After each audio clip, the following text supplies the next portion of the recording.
이 시간에는 사도행전 27장 21절, 22절 읽었습니다. 오늘은 사도행전 159번째 시간으로 부제목은 바울이 풍랑 가운데 서서 말하다 입니다. 바울이 풍랑 가운데 서서 말하다. 자, 우린 지금 가이사랴를 출발해서 로마까지 가는 바울을 지금 쫓아가고 있습니다. 가이사랴에서 로마까지의 거리는 약 2240km예요. 별 문제 없으면 한 달이면 넉넉하게 갈 수 있는 거리입니다. 그래서 가이사랴의 베스도 총독이 로마 황제에게 상소한 바울이 항해가 금지되기 전에 빨리 로마에 도착할 수 있도록 서둘러서 바울을 출발을 시켰습니다. 그렇지만 바울을 태운 배가 가이사랴에서 겨우 100km쯤 떨어진 시도낭을 지나면서부터 벌써 거센 바람이 불어오죠. 그래서 바람이 너무 세서 통상적으로 가던 길로 갈 수가 없어서 다른 길로 삥 돌아서 갑니다. 그래서 이 바울이 탄 아드람무테노라는 이름의 배가 겨우 무라에 도착해서 이제 애굽에서 로마로 곡물을 싣고 가는 알렉산드리아라는 이름을 가진 배로 갈아타게 됩니다. 이 알렉산드리아라는 배에 탄 사람은 전부 합해서 276명입니다. 2000년 전에 사람이 276명이 타고 그 다음에 화물도 많이 실을 정도라면 굉장히 큰 배예요. 그리고 우리가 지난 시간에 살펴본 바와 같이 본문 7절 8절에서 연거푸 2번이나 천신만고 끝에라고 그랬어요. 이거를 헬라어로 부사 몰리스를 쓰는데 이건 풍랑이 굉장히 심했고 그래서 항해가 굉장히 힘들었다는 뜻이죠. 자, 이어지는 오늘 본문 9절을 보겠습니다. 시작.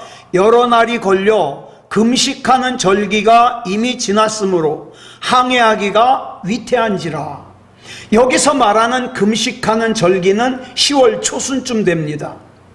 그런데 이 금식하는 절기가 이미 지났다는 것은 10월 초순이 훨씬 지나서 이미 가을이 끝나가는 시점이라는 거죠. 바꿔 말하면 이제 지중해 바다가 항해하기 힘들어지기 때문에 항해를 금지하는 시점이 코앞에 다다랐다는 거예요. 그래서 본문 10절을 보니까 이렇게 말씀하고 있어요. 시작. 바울이 그들을 권하여 말하되 여러분이요 내가 보니 이번 항해가 화물과 배뿐 아니라 우리 생명에도 타격과 많은 손해를 끼치리라 하되. 자, 바울이 배 탄 사람에게 더 이상 항해를 강행하는 것은 위험하다고 경고를 합니다. 여기서 권하다라는 의미의 헬라어 동사가 파라이네오인데 미완료형이에요. 그러니까 이 바울이 한 번 권하고 만 게 아니라 계속 재차 권한 거예요. 위험하니까 항해를 강행하면 안 된다. 계속 권했다는 뜻이죠. 자, 본문 11절 보겠습니다. 시작. 백부장이 선장과 선주의 말을 바울의 말보다 더 믿더라. 알렉산드리아 배에는 당시 선장과 선원 외에도 그 배의 진짜 주인인 선주도 타고 있었습니다. 그런데 본문 11절을 보니까 바울을 호송하는 호송 책임자인 백부장 율리오가 더 이상 강행하면 위험하다는 바울의 말보다는 선장과 선주가 전문가 아닙니까? 그래서 바울의 말보다는 선장과 선주의 말을 더 신뢰했다는 거예요. 그러면 선장과 선주는 뭐라고 했는가? 본문 12절에 기록하고 있습니다. 시작. 그 항구가 겨울을 지내기에 불편하므로 거기서 떠나 아무쪼록 베닉스에 가서 겨울을 지내자 하는 자가 더 많으니 베닉스는 그레데 항구라. 한쪽은 서남을 한쪽은 서북을 향하였더라. 자, 아까 앞에서 이 알렉산드리아라는 이름의 배는 애굽에서 곡물을 실어가지고 로마로 곡물을 수송하는 배라고 그랬습니다. 그러니까 지금 이 배에는요, 애굽에서 실은 곡물이 가득 실려 있어요. 자, 이 선주에게 있어서는 이 배와 배에 실려 있는 곡물은 가장 소중한 재산입니다. 그런데 만약에 작은 항구인 이 미항에서 겨울을 지내다가 태풍에 만약에 배가 손상된다든가 배에 실려 있는 곡물이 상하기라도 하는 날에는 이 선주는 그 소중한 재산인 배와 곡물을 다 잃어버리게 되는 거예요. 그런데 이 사정은 선장도 별반 다르지 않아요. 이 당시의 선장은 정해진 월급을 받는 사람이 아니라 이 항해를 통해서 선주가 얻는 이익의 일정한 비율, 몇 퍼센트를 나누어 가지는 사람이에요. 그러니까 만약에 이 미항에서 이 선주가 배와 곡물을 잃으면 자기가 받아야 될 것도 못 받거든요. 그리고 이 배에는 이들 외에도 배 장사할 물건을 잔뜩 싣고 장사하러 가는 장사꾼들도 있었습니다. 그래서 배 선주와 또 선장과 장사꾼들은 기왕에 그레데 섬에서 겨울을 나야 된다면 이 작은 항구인 미항보다는 여기서 65km만 가면 좀 더 큰 베닉스 항구가 있는데 글리 갑시다 그러는 거예요. 자, 지금 여기서 이들이 지키고자 하는 것은 사람들의 안전이 아니에요. 자기네들의 전부라고 생각할 수 있는 이 재산입니다. 이런 움직임을 파악한 사도 바울은 계속 그들에게 항해를 강행하면 위험하다고 경고했습니다. 그런데 지금 바울의 입장이 어떤 입장입니까? 피의자예요. 로마 황제에게 재판을 받으러 가는 사람이에요. 그러니까 일개 피의자에 불과한 바울의 말을 사람들이 무시하죠. 심지어 바울을 로마까지 호송해야 되는 호송 책임자인 백부장 율리오마저도 바울보다는 좀 더 이 배에 관하여 전문가인 선장과 선주의 말을 들었습니다. 그런데 여기서 율리오 백부장이 미처 모르는 것이 있었어요. 배에 관하여서는 선장과 선주가 전문가지만 생명에 관하여서는 바울이 전문가라는 사실이에요. 자, 본문 13절 보겠습니다. 시작. 남풍이 순하게 불매 그들이 뜻을 이룬 줄 알고 닷을 감아 그레데 해변을 끼고 항해하더니. 자, 이들이 항해를 강행하는데 어쩐 일인지 그 강하게 불던 바람과 풍랑이 잦아들면서 아주 좋은 남풍이 불어요.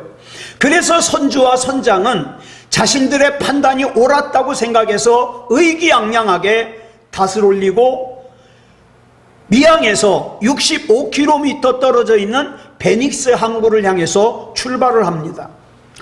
그런데 이 말씀을 가만히 보면 어디가 생각이 나느냐? 요나가 니느웨로 가라는 하나님의 말씀을 거역하고 요빠 항구로 갔을 때 마침 니느웨와 반대 방향인 다시스로 가는 배가 기다리고 있어서 그 배를 탄 상황과 비슷해요. 자기 뜻대로 되는 것 같아요. 그런데 본문 14절 보겠습니다. 시작. 얼마 안 되어 섬 가운데로부터 유라굴로라는 광풍이 크게 일어나니.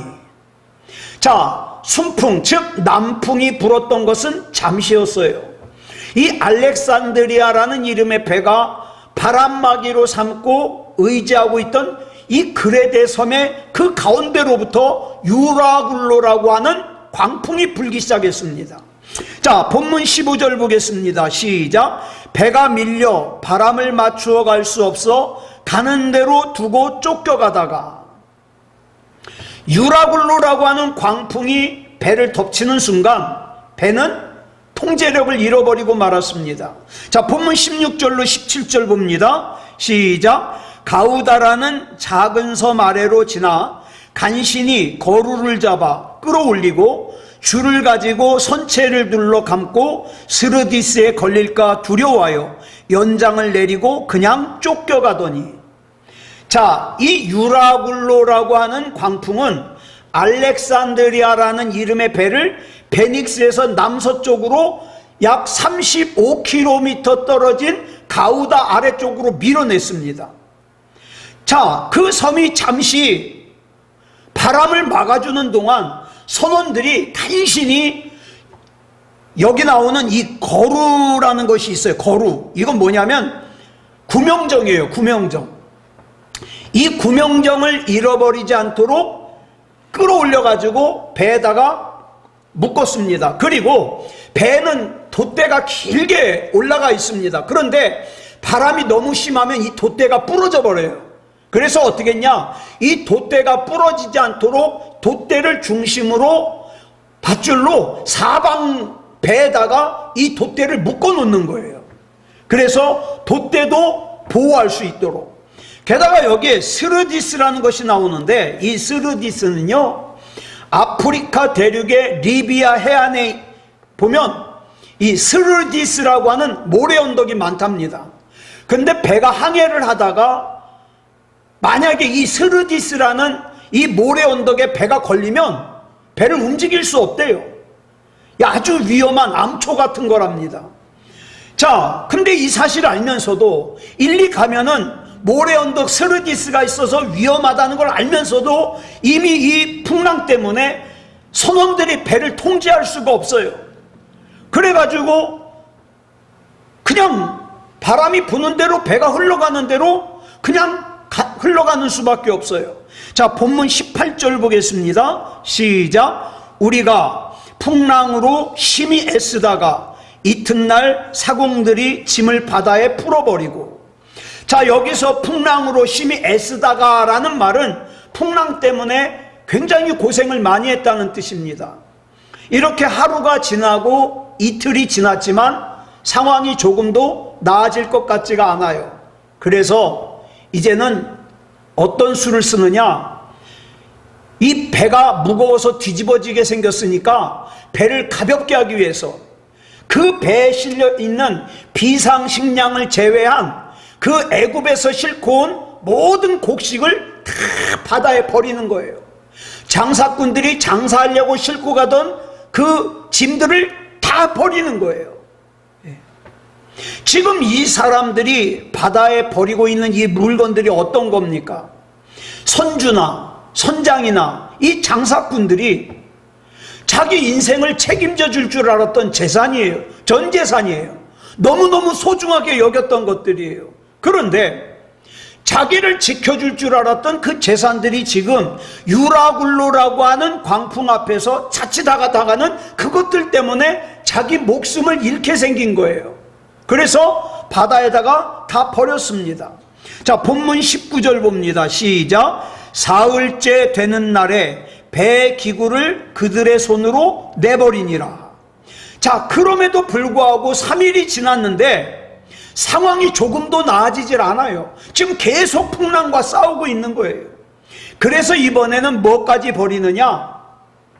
선원들이 배에서 생활할 때 꼭 필요한 침구, 의자, 테이블 이런 것까지 다 버립니다. 그만큼 지금 상황이 절박하다는 뜻이죠. 자, 본문 20절 봅니다. 시작. 여러 날 동안 해도 별도 보이지 아니하고 큰 풍랑이 그대로 있음에 구원의 여망마저 없어졌더라. 그런데 이렇게 자기가 할 수 있는 방법을 다 했음에도 불구하고 어때요? 해도 보이지 않고 별도 보이지 않고 칠흑 같은 어둠 속에서 완전히 절망스러운 상황을 여기서 뭐라고 표현하고 있느냐? 구원의 여망마저 없어졌더라 라고 표현하고 있습니다. 자, 그러면 누가 이들을 이런 절망의 구렁텅이로 밀어넣었습니까? 다른 사람이 아니라 자기 자신이에요. 뭐 때문에요? 자기 소중한 재산을 지키려고. 즉 자기의 소중한 재산을 지키기 위해서 항해를 강행하다가 소중한 재산을 다 바다에 버려야 됐고 지금 자기 목숨마저 위태로운 절망의 구렁텅이에 빠지게 된 거예요. 여러분, 사람의 인생이 그렇습니다. 사람들은 저마다 자기가 편하게 살려고, 자기가 세상에서 성공이라는 걸 해보려고 애를 씁니다. 그러나 하나님을 등지고 자기가 사용하는 그 방법들은 결국엔 어떻게 됩니까? 자기를 위해서 쌓아놨던 재산들이 오히려 자기를 위험하게 할 수가 있어요. 그래서 자기가 머리를 쓰고 방법을 강구했던 것들이 자기를 절망의 구렁텅이로 밀어넣을 수 있다 이 말이에요. 지금 이 유라굴로라고 하는 광풍 앞에서 알렉산드리아라는 이름의 배를 타고 있는 이 사람들의 모습이 마치 현대인들의 모습, 지금 우리들의 모습 비슷하다 이 말입니다. 자, 그런데 이 소중한 재산에 대하여 디모데전서 6장 10절을 보면 이렇게 기록하고 있습니다. 시작. 돈을 사랑함이 일만 악의 뿌리가 되나니 이것을 탐내는 자들은 미혹을 받아 믿음에서 떠나 많은 근심으로써 자기를 찔렀도다. 자, 보세요. 성경 어디를 봐도 하나님께서 돈이 악하다 그러지 않았어요. 돈이 악하다고 하지 않고 뭐가 악하다 그러냐? 돈을 사랑하는 것이 악하다 그랬어요. 즉 여기서 돈을 사랑한다는 건 뭡니까? 내가 돈을 다스려야 되는데 내가 돈을 다스리질 못하고 돈에 끌려다녀요. 돈을 자기의 주인으로 삼아요. 그래서 자기 뜻대로 살 수가 없어요. 돈에 질질 끌려다녀요. 그래서 이런 걸 보고 뭐라 그러냐? 일만 악의 근원이다. 돈 때문에 스트레스를 받아요. 돈 때문에 사랑하는 사람을 미워해요. 돈 때문에 가족끼리 싸워요. 돈 때문에. 2017년도에 우리 잘 아는 롯데그룹 안에서 가족들 간에 재산으로 재판을 걸었어요. 재벌닷컴이라는 데를 보니까 이 당시 롯데의 회장이었던 신격호 회장의 장남이, 큰아들이 신동주라는 사람인데 이 사람의 재산이 1조 9천억 원이었습니다. 그리고 차남이 신동빈이라는 사람인데 재산이 2조 1천억 원이었어요. 2천억이 더 많죠, 형보다. 근데 그 정도 재산 있으면 안 싸워도 될 것 같은데 그것도 부족하다고 아버지의 재산을 더 차지하겠다고 형제들 간에 재판이 붙었어요. 아버지 신격호 회장은 치매가 와가지고 정신이 왔다리 갔다리예요. 그래가지고 장남과 차남이 재판을 했는데 차남이 이겼어요. 그래 지금 롯데의 회장이 둘째 아들 신동빈이 회장이 됐습니다. 왜 그래요? 여러분 돈이 우상이라는 거 아십니까? 이 돈의 우상의 이름이 맘몬이에요. 맘몬. 이 돈의 신인 맘몬을 섬기고 있는 이 세상에서 이 돈의 신에 끌려다니는 사람은 이 돈 때문에 어떡합니까? 좀 더 돈을 많이 가지기 위해서 사람을 이용해요. 악한 마음을 품어요. 그래서 아굴이라고 하는 사람이 잠언 30장에서 이런 기도를 합니다. 잠언 30장 7절부터 9절까지 보겠습니다. 시작. 내가 두 가지 일을 주께 구하였사오니 내가 죽기 전에 내게 거절하지 마시옵소서.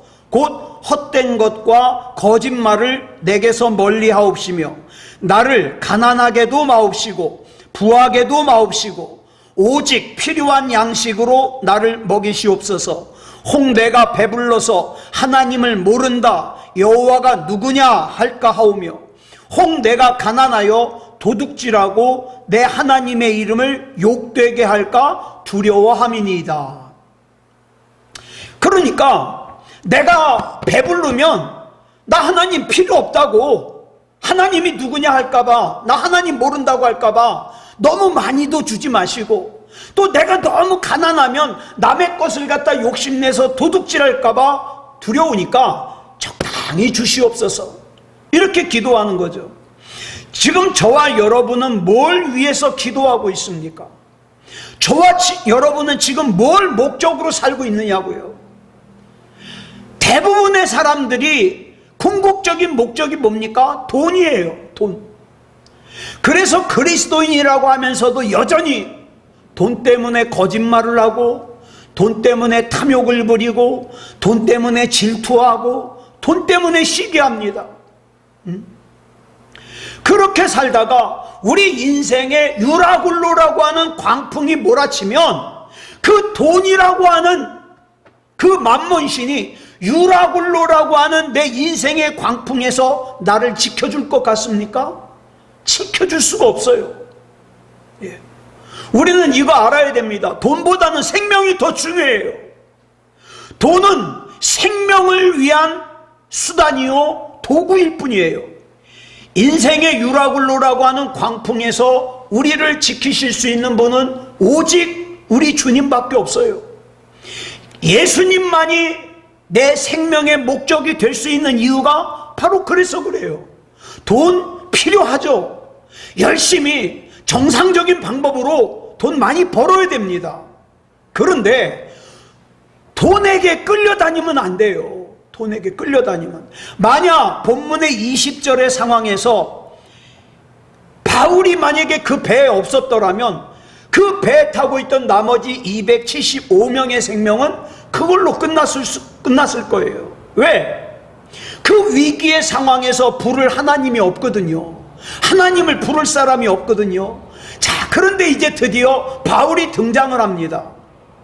자, 이 배에 문제가 없을 때는 이 바울이 피의자 신분이라고 바울의 말을 무시했어요. 미항에서 더 이상 항해를 강행하면 안 된다고 말하는 바울의 말을 무시했어요.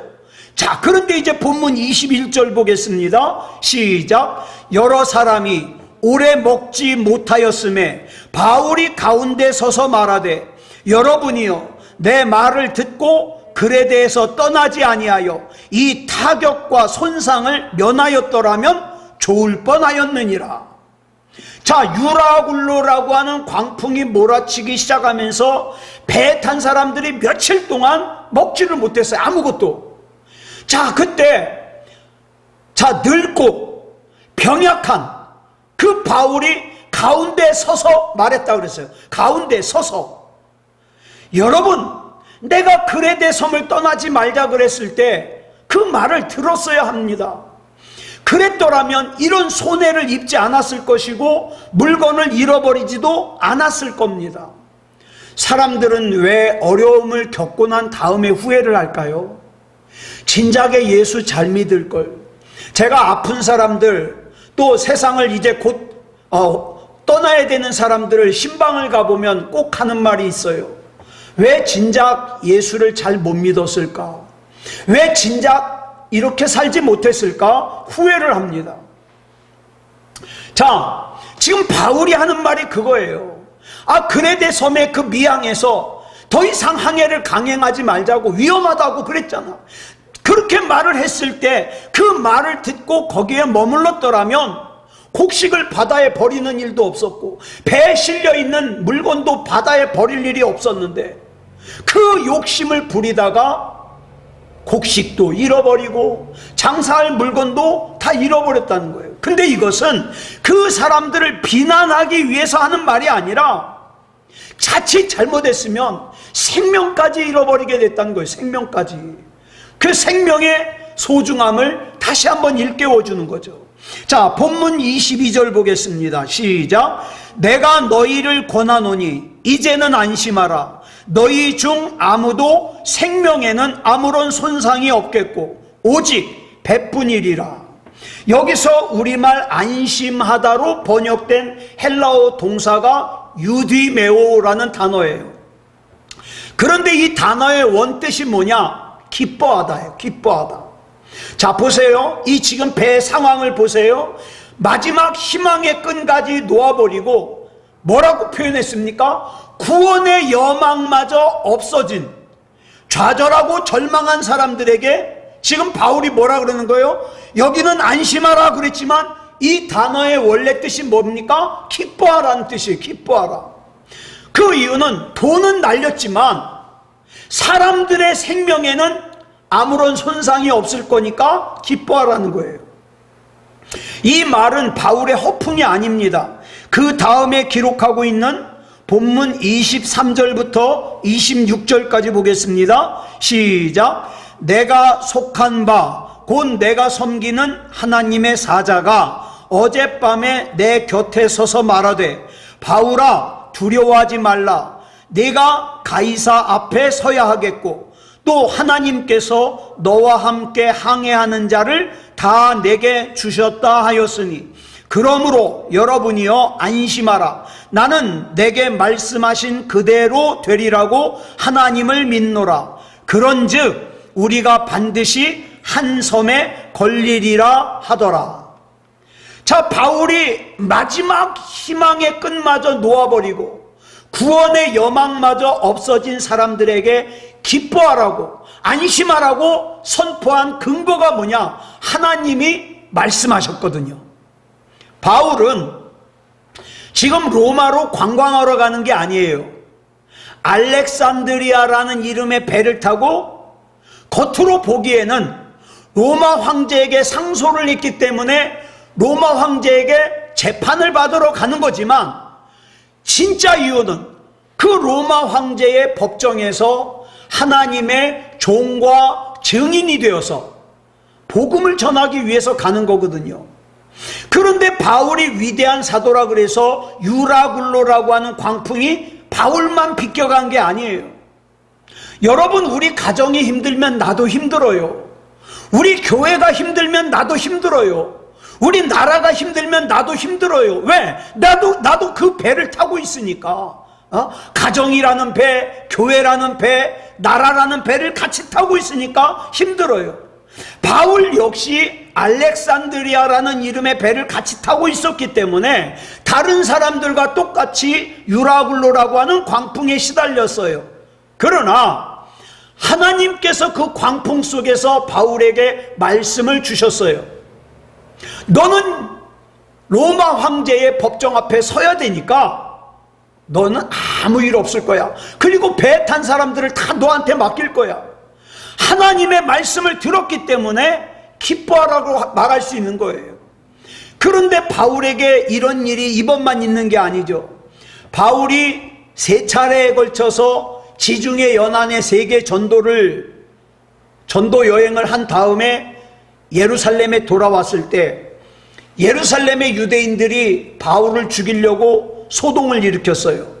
그래가지고 그 당시 예루살렘의 책임자인 천부장 루기오가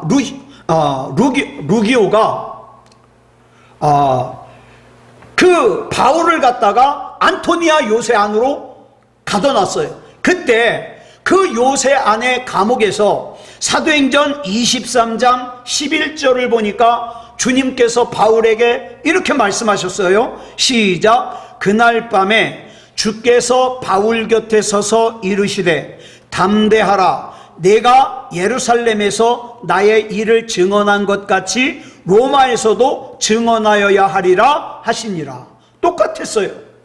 바울이 로마 황제의 법정에서 복음을 전해야 되기 때문에 예루살렘의 유대인들의 위협도 죽음의 광풍인 유라굴로도 바울의 앞길을 막을 수 없는 거예요. 사랑하는 여러분, 저와 여러분이 하나님의 말씀을 얼마나 신뢰하느냐에 따라서 저와 여러분의 삶의 자세가 다릅니다. 자, 오늘 본문 중에 우리가 특별히 주목해야 될 말씀이 본문 21절의 앞부분이에요. 우리 같이 읽겠습니다. 시작. 여러 사람이 오래 먹지 못하였음에 바울이 가운데 서서 말하되. 자, 바울이 지금 늙었거든요. 그리고 병들어서 아픈 몸이거든요. 얼마나 힘들었을까요? 그런데 이 바울이 힘들다고 알렉산드리아라는 이름의 배에 난간에 기대에 서서 말한 게 아니에요. 바울은 지금 구원의 여망마저 다 잃어버려서 낙심과 좌절과 절망 가운데 있는 사람들의 가운데 섰어요. 가운데 섰어. 여러분, 여기서 서서 말하기 위해서는 어떻게 해야 됩니까? 일어나야 되죠. 절망하고 있는 사람들 가운데 일어나야 되죠. 아무 희망을 품지 못하고 있는 사람들 가운데 일어나야 되죠.